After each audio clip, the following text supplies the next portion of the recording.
称，在叙利亚的一个难民营中，约有2000名维吾尔族妇女和儿童受到恐怖主义组织 PKK-YPG 的控制，他们面临被强制送回中国。据土耳其与亚洲新闻网报道，这些女人是库尔德恐怖组织和达以沙恐怖组织之间的冲突中被俘虏的，有成千上万的维吾尔妇女以及许多孩子被驱逐到中国。东突厥斯坦新闻中心主任卡拉卡什就此问题发表评论。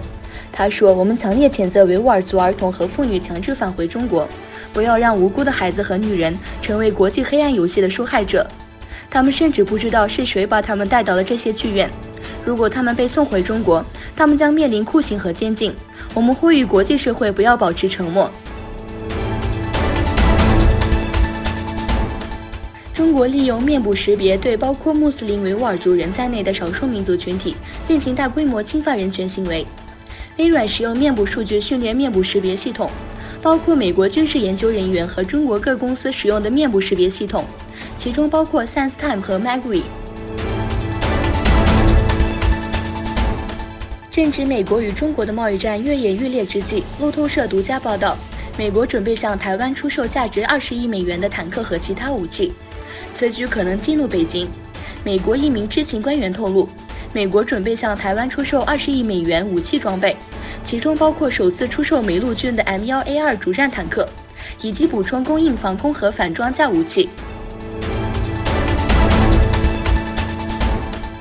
美国发出了最后通牒，争端的焦点就是土耳其购买俄罗斯 S-400防空导弹系统。